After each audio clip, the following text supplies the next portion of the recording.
Hello everyone, welcome again. I am doctor S P Gupta. तो last video lecture में हमने elementary transformation का type 1 pick किया, that is named echelon form, right. इसकी elementary transformation की form को समझाया आपको कि एलिमेंट्री ट्रांसफॉर्मेशन किस तरीके से अप्लाई की जाती है। उसके अलावा वर्किंग रूल आपको समझाया कि इस वर्किंग रूल को किस किस तरीके से अप्लाई किया जाता है, राइट। उसकी कुछ स्टेप्स आपको लिखवाई और आपको समझाया कि एलिमेंट्री ट्रांसफॉर्मेशन का एक रूल है लगाने का, ऑपरेशंस को लगाने का एक रूल है।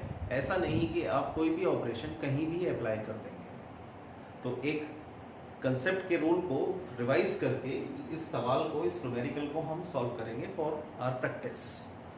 तो प्रोसीजर में मैंने आपसे कहा कि आपके पास जो मैट्रिक्स होगी उस मैट्रिक्स के को आपने एक्लेरन फॉर्म से इनवर्स को फाइंड करना है।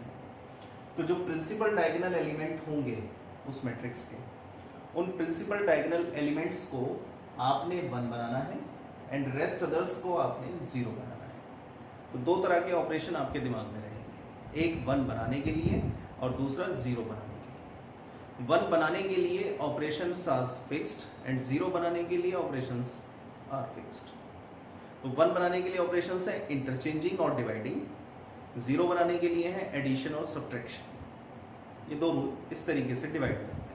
तो 1 किस किस को बनाना है, मैंने जैसे बोल दिया प्रिंसिपल डायगोनल, तो a11 a22 a33। अब जितनी बड़ी मैट्रिक्स होगी a11 a22 a33 a44 a55 उतना ही लेंथी न्यूमेरिकल होता चला जाएगा, है ना। तो न्यूमेरिकल हायर ऑर्डर का तो सॉल्व कर लेंगे, लेकिन उसकी लेंथ सॉल्व करने की वो लेंथी हो जाएगी। पर प्रोसीजर यही चलेगा कि पहले आपको यूनिटी बनाना है एंड देन करस्पॉन्डिंग एलिमेंट को 0 करना है, फिर आपको यूनिटी बनाना है, फिर करस्पॉन्डिंग एलिमेंट को 0 करना है। प्रोसीजर इस तरीके से ही अप्लाई होगा, ठीक है। तो अब इसका सोल्यूशन हम स्टार्ट कर रहे हैं। तो मैट्रिक्स आपको दी है a = 3 - 3 4 2 - 3 4 0 1 1। तो सोल्यूशन में सबसे पहले आपने लिखा we have a = I A, ठीक है। अब इसका ऑर्डर कितना है 3 × 3। तो 3 × 3 की I लेनी है आपको, दैट इज A यानी 3 - 3 4 2 - 3 4 0 -1 एंड 1। I कितने ऑर्डर की 3/3 1 0 0 0 1 0 0 0 1 एंड देन A। ये थी आपकी स्टेप नंबर 1। ये आप इस तरीके से कंसीडर कर लो। जब ये कंसीडर हो जाए उसके बाद आपका टारगेट है इसको 1 बनाना। अब ये 1 या तो यहाँ होगा या नहीं होगा, फिलहाल नहीं है। तो 1 को आपने फिर क्या देखना है, करस्पॉन्डिंग एलिमेंट में तो कहीं 1 नहीं है। अगर करस्पॉन्डिंग नीचे के एलिमेंट में, इन दो एलिमेंट में अगर कहीं 1 है तो इंटरचेंज लगा दो, ऑपरेशन इंटरचेंजिंग का अप्लाई कर दीजिए। लेकिन अगर 1 नहीं है तो उस कंडीशन में आप क्या करेंगे, जो भी एलिमेंट इस पर है उससे डिवाइड कर देंगे। तो आपने देखा यहाँ 1 नहीं है, ये 3 है, 3 है ये, तो आपने लिखा R1 पोजीशन पर R1 डिवाइड बाय 3। जैसे ही मैं इसको 3 से डिवाइड करूंगा, मैं 3 से डिवाइड करूंगा, तो ये एलिमेंट 1 बन जाएगा, यूनिटी हो जाएगा। तो स्टेप नंबर 2 कंप्लीट मेरी हो जाएगी। लेकिन जो ऑपरेशन मैंने इसमें 1 बनाने के लिए लगाया वही सेम ऑपरेशन में इधर भी लगाऊंगा, तो यहां हो जाएगा 1/3, राइट। तो अब इसको हमने अप्लाई किया ऑपरेशन को, तो ये मैट्रिक्स आई 1 -1 4/3 2 -3 4 0 -1 एंड 1, ठीक। R1 पोजीशन पर है तो ये दिस इज कॉल्ड R1, ये हो गया R2, ये हो गया R3, ठीक है। तो R1 पोजीशन पर आपने 1 बनाना है, तो आपने लगा दिया R1 पोजीशन पर R1/3, जिससे ये कन्वर्ट हो गया। तो लेफ्ट साइड की मैट्रिक्स ये मिली। On the other end same यही ऑपरेशन आपने इधर अप्लाई किया, तो ये मैट्रिक्स कन्वर्ट हो गई 1/3 0 0 something upon 0 upon something 0 0 1 0। R2 में कोई ऑपरेशन नहीं है, ऐसी सेम R3 में कोई ऑपरेशन नहीं है। ये इसमें अब ये 1 बन चुका है। अब इसके इन करस्पॉन्डिंग एलिमेंट को 0 करना है। तो आप देख रहे हैं A31 इज ऑलरेडी 0, यानी R3 पोजीशन पर वैल्यू 0 है, तो R3 में तो कोई ऑपरेशन नहीं लगाना है, केवल और केवल इस पे ऑपरेशन आपको अप्लाई करना है। और ये किस पोजीशन पर है? ये है R2 पर। तो आपने R2 की पोजीशन के एलिमेंट को A21 को 0 करना है। अब वो 0 किसके साथ करना है? 0 R3 के साथ नहीं करना है, जिसको आपने यूनिटी बनाया है, यानी A11 R1। इसके बेसिस पर आपको इसके ऑपरेशन के साथ ही इसको 0 करना है। तो ऑपरेशन कैसे लिखना है? पहले जिस पोजीशन पर चेंज ऑपरेशन आप लगाने वाले हैं that is called R2। R2 की पोजीशन पर ये फॉर्मूला आप लिखने वाले हैं। R2 जिसको 0 बनाना है उसको लिखिए R2, ठीक। किसके साथ बनाना है? जिसको यूनिटी बनाया है R1, इसके साथ ऑपरेशन लगाना है। अब R2 पे कितना है? 2, ये भी प्लस है और ये भी प्लस है, तो ऑपरेशन लगा माइनस का। उसके बाद यहां पर 2 है, यहां पर 2 बनाने के लिए क्या करें? 2 से मल्टीप्लाई कर दें। तो ऑपरेशन देखिए कितना सिंपल हो गया। R2 पोजीशन पर, यानी R2 फॉर एग्जांपल, अब यहां मैं इसी टर्म को ले रहा हूं। R2 पर कितना है? 2 माइनस 2 इंटू R1 कितना है? 1। ये हो गया 2 माइनस 2 इक्वल्स टू 0। ये मैंने इसके ऑपरेशंस को लगा के बता दिया। तो कितना सिंपल रूल है, जिस पोजीशन पर 0 करना है उसको लिखिए, जिसके साथ ऑपरेशन लगाना है यानी जिसको 1 बनाया है उसको लिखिए, और फिर उन दोनों में अगर सेम वैल्यूज हैं तो ठीक है, अगर सेम वैल्यू नहीं है तो मल्टीप्लाई कर दीजिए उसी एलिमेंट से। और प्लस माइनस कब लगेगा ये भी समझा दिया। अगर दोनों पॉजिटिव टर्म है तो माइनस आ जाएगा, अगर एक नेगेटिव एक पॉजिटिव होती तो प्लस आ जाता। ये मैंने एडिशन और सब्ट्रैक्शन के रूल में बता दिया। अब इन ऑपरेशंस को लगाकर मैट्रिक्स कन्वर्ट हुई।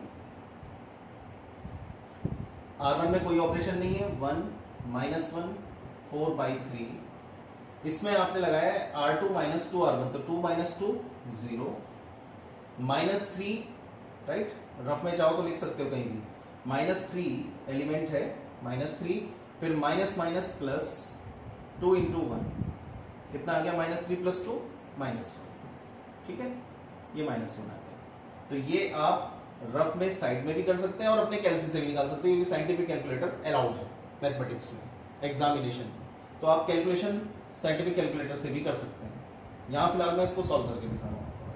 नेक्स्ट है ये पोजीशन, तो सेम ऑपरेशन वैल्यू लिखी 4 element R2 minus 2 into R1, 2 into 4/3 यानी 8/3, 3 4 जा 12 माइनस 8/3, राइट, 4/3, 4/3। थर्ड रो में कोई ऑपरेशन नहीं है, 0 माइनस 1 1 इक्वल्स टू, इसमें भी R2 में ऑपरेशन लगाए तो R1 as it is 1/3 0 0 0 minus, अब ये देखिए 0 माइनस 2 इंटू दिस, तो ये आ गया माइनस का 2/3। 1 माइनस 0 ये 1 ही है, 0 माइनस 0 0। R3 में कोई ऑपरेशन लगा नहीं है, वो सेम यही है इंटू, राइट। क्लियर? इतना ऑपरेशंस लगा दिए। अब ये 1 0 0 बन चुका है। अब आपका काम है इसको 1 बनाना है, इस एलिमेंट को। अंतर कितना है? ये -1 है। 1 बनाना है तो क्या करें? माइनस से डिवाइड कर दें, या नीचे कहीं 1 होता तो इंटरचेंज कर देते हैं, तो नीचे भी -1 है, तो हमारे काम हो गया कि हम इस पर डिवाइड कर दें -1 से। तो आपने ऑपरेशन लिखा R2 पोजीशन पर R2 डिवाइड बाय -1। तो R2 डिवाइड बाय -1 जैसे ही आपने किया तो आपके पास मैट्रिक्स आई 1 -1 4/3 0 1 -4/3 0 -1 +1, ठीक है। ये तो इस मैट्रिक्स में आ गई। ऑन द अदर हैंड दूसरी मैट्रिक्स में क्या चेंज हुआ? आपने R2 पर -1 से डिवाइड किया है ना, देखते हुए लिखते 1/3 0 0 2/3 -1 0 0 0 1, ये अब आपके पास मैट्रिक्स आ गई। तो अब ये 1 बन चुका है, दिस वन इज 1। अब इसके कोरोस्पोंडिंग एलिमेंट 0 करने हैं, this one and this one. ये किस पोजीशन पर है? R1 पर। ये किस पोजीशन पर है? R3 पर। यानी R1 और R3 में ऑपरेशन लगना है, किसके साथ? इस R2 के साथ, क्योंकि आपने किसको यूनिटी बनाया है? A22 को, जो कि R2 पोजीशन पर है। तो दो ऑपरेशन अब मैं एक साथ लिखूंगा, एक साथ हम अप्लाई करेंगे। तो पहला है R1 पोजीशन। R1 पोजीशन पर यहां पर है -1, यहां पर है +1, तो ऑपरेशन प्लस लगा, एडिशन लगा, तो -1 + 1 इज 0। तो R1 में लगाना है किसके साथ? R2 के साथ, दोनों वैल्यू सेम है, प्लस होना है, तो -1 + 1 इज 0। सेम ऐसे ही R3 पर ऑपरेशन लगाना है, ठीक, किसके साथ? R2 के साथ। वैल्यू देखी, -1 + 1 एडिशन होगा। तो ये दो ऑपरेशन आप एक साथ लगा रहे हैं, ये भी मैं आपको समझा देता हूँ। तो इन दोनों ऑपरेशन को 1 बाय 1 आप लगा रहे हैं, क्योंकि दोनों डिफरेंट रो हैं, डिफरेंट रो हैं। अब ये फिक्स होने से आप 2 3 4 ऑपरेशन कितने भी लगा सकते हैं। अगर आपकी में और भी रो होती इसमें, तो आप ऑपरेशन एक साथ 3 4 लगा सकते थे। वो क्यों लगा पा रहे हैं? क्योंकि आपका ये फिक्स्ड है, जिसको आपने यूनिटी बनाया उसको आपने जब फिक्स कर दिया तो कभी भी एलिमेंट मिस्टेक नहीं होंगे। अदरवाइज पहले 12th में क्या होता था, आपने बस इन दोनों को देखा या इसको देखा और आपने ऑपरेशन लिख दिया, जबकि उसके साथ के ऑपरेशन में पुराना वाला इन्वॉल्व है, तो वो चेंज कर देता था उस रो को, तो एलिमेंट गड़बड़ा जाते थे, आंसर नहीं मिलता था। तो यहाँ पे एक प्रोसीजर आ गया कि जिसको यूनिटी बनाते हैं आप, अब जैसे हमने यहाँ पे A11 को यूनिटी बनाया, तो हमारा ऑपरेशन R1 के साथ था। जब हमने A22 को यूनिटी बना दिया और अब हम इन दोनों एलिमेंट को 0 कर रहे हैं, तो अब हमारी यूनिटी क्या बनी है? R2 एलिमेंट बनाए, तो R2 फिक्स हो गया। फिर इसके बाद हम जब थर्ड पर आएंगे, इसको हम यूनिटी बनाएंगे, तो इसमें फिर हम फिक्स कर देंगे R3 को, अगले में कर देंगे R4 को, इस तरीके से हम चलेंगे। तो ये ऑपरेशन हमने अप्लाई किए। तो 1 + 0 इज 1, -1 + 1 इज 0, 4/3 - 4/3 इज 0। ठीक है, सेकेंड रो में कोई ऑपरेशन नहीं है, तो एज इट इज आ गया।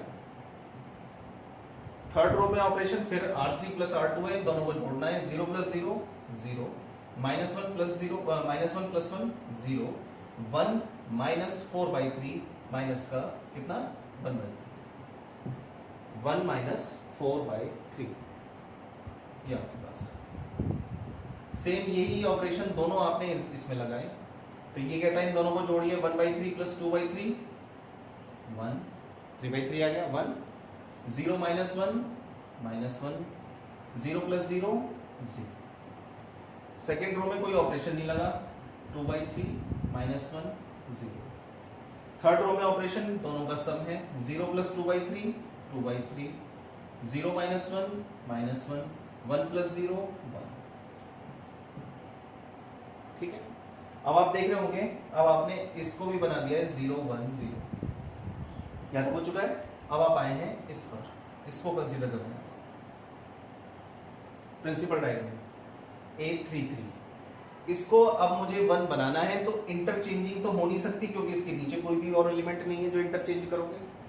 ऊपर तो कर नहीं सकते, अगर ऊपर से आप इंटरचेंज करेंगे तो ये पूरी पोजीशन यहाँ आ जाएगी, तो आइडेंटिटी खत्म हो जाएगी, फिर तो बनेगी नहीं आइडेंटिटी। तो आइडेंटिटी बनाने के लिए ये तो फिक्स्ड हो गई, आपको इसके नीचे देखना था, नीचे है नहीं मैट्रिक्स 3/3 ऑर्डर की है, तो आप क्या करेंगे? डिवाइडेड बाय दैट एलिमेंट, उस एलिमेंट से डिवाइड कर दीजिए, जिससे कि वो 1 बन जाए। तो मैं क्या करूंगा, मैं 1/3 में मल्टीप्लाई अगर -3 की कर दूं मैं, तो वो आपका क्या बन जाएगा? 1 बन जाएगा। ठीक है, तो मैंने ऑपरेशन लिखा, R3 पोजीशन पर R3 मल्टीप्लाइड विद -3, ये ऑपरेशन है। तो मल्टीप्लाई बाय -3 करेंगे तो माइनस का 1/3 इंटू माइनस का 3, -3 से -3 कैंसिल, बच गया 1। सेम यही ऑपरेशन आप दूसरी मैट्रिक्स में भी लगा देंगे जो RHS में है। तो ये निकल कर आया 1 0 0 0 1 -4/3 0 0 1। ठीक है, यहाँ पर इस मैट्रिक्स में लगा ऑपरेशन 1 -1 0 2/3 -1 0 -3 से मल्टीप्लाई की -2 -3 से मल्टीप्लाई की 3 और -3, ठीक है जी। -3 से मल्टीप्लाई करते चले गया तो ये टर्म आपके पास आ गया। अब आप देख रहे हैं ये 1 बन चुका है। अब इसके कोरस्पॉन्डिंग एलिमेंट को 0 करना है, जिसमें से ये ऑलरेडी 0 है, R1 पोजीशन पर कोई ऑपरेशन नहीं लगाना, सिर्फ इसको 0 करना है। और ये किस पोजीशन पर है? R2 पर। तो R2 को R3 के साथ ऑपरेट करना है, तो ऑपरेशन लिखा, R2 को 0 करना है तो R2 पोजीशन हो गई, R2 की वैल्यू से ऑपरेट करना है, किसके साथ? जिसको यूनिटी बनाया है, R3 के साथ। कैसा करना है? ये माइनस है, ये प्लस है, तो प्लस करना है। अब टर्म देख लो, 1 और यहाँ पर आना चाहिए प्लस का 4/3, तो हमने यहाँ पे लिख दिया R2 यानी माइनस का 4/3 प्लस का 4/3, उस एलिमेंट से मल्टीप्लाई करेंगे तो ये आपका 0 बन जाएगा। सेम यही चेंज यहाँ आएगा, तो यहाँ आने के बाद ये मैट्रिक्स कन्वर्ट हो जाएगी। तो ये ऑपरेशन हमने इसमें मैं लगा देता हूँ यहाँ पर। होपफुली समझ में आ रहा है सबके कैसे इनवर्स निकालना है। तो जो स्टेप्स मैंने लिखी हैं उसके अकॉर्डिंग ही आप इसमें ऑपरेशंस को लगा रहे हैं और आप देख रहे हैं इजीली निकल पा रहा है वो। तो पहली रो में कोई ऑपरेशन नहीं है, 1 0 0। दूसरी रो में आप ऑपरेशन लगा रहे हैं प्लस का 4/3, है ना। R2 पोजीशन पर R2 plus 4/3 of R3, 0 plus 0 0, 1 plus 0 1, minus 4/3 plus 4/3 0। तीसरी रो में कोई ऑपरेशन नहीं है, ठीक, ये तो ये कन्वर्ट हो गया। सेम यही ऑपरेशन यहां लगाया आपने, तो R2 का R3 के साथ है, तो पहले में तो कोई ऑपरेशन नहीं है, इसको एज इट इज लिख दिया। दूसरे में आप कर रहे हैं R2 यानी 2/3 प्लस की जगह माइनस हो गया, प्लस माइनस माइनस 2 इंटू 4/3 यानी 8/3, तो 2/3 माइनस 8/3 तो कितना आया? 2/3, ठीक। ये element plus minus minus 4/3 into 2, ठीक है। ये आ गया 2/3 माइनस 8/3 यानी माइनस का 6/3 यानी माइनस का 2, तो यहां आ गया आपका -2। नेक्स्ट इज माइनस का 1 R2 प्लस का 4/3 इंटू 3, 3 से 3 cancel, 4 minus 1 is 3। Next is 0 0 minus 4/3 into 3 -4, और थर्ड रो सीधी ऐसे दी।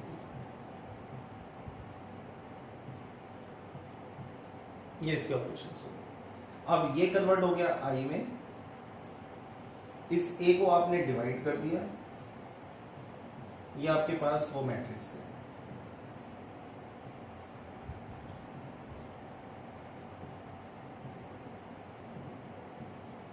राइट, और ये कन्वर्ट हो गया ए इनवर्स में,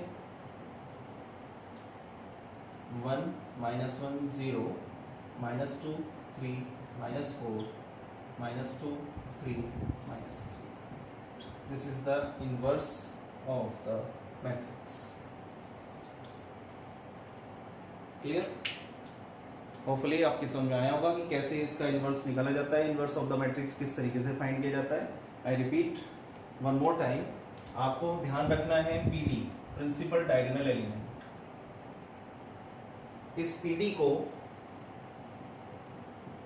आपने बनाना है 1, और ये जितने भी रेस्ट अदर हैं आपके एलिमेंट, कोरस्पॉन्डिंग एलिमेंट, इसको बनाना है आपने 0। इस तरीके से मैट्रिक्स को तोड़ना है। माइंड सेटअप में अपने दिमाग में रखना है कि PD को 1 बनाना है, रेस्ट अदर्स को 0 बनाना है। राइट, होपफुली आपकी समझ में आया होगा। नेक्स्ट वीडियो में हम नॉर्मल फॉर्म को लेंगे। ये थी एक्लेरन फॉर्म। अब नॉर्मल फॉर्म को और समझना है आपने, जिसमें रो कॉलम ऑपरेशंस लगते हैं। अब आप इसमें देख सकते हैं कोई भी ऑपरेशन मैंने कॉलम में नहीं लगाया, जितने भी ऑपरेशन मैंने स्टार्ट टू एंड लगाए ये सारे रोज में ऑपरेशन थे। तो कंसिडरेशन उसकी वर्किंग रूल थी कि आप आइडेंटिटी बनाएं, है ना। आइडेंटिटी बनाने के लिए A11 को 1 बनाएं, 1 बनाने के लिए या तो इंटरचेंज करें या उसको डिवाइड करें।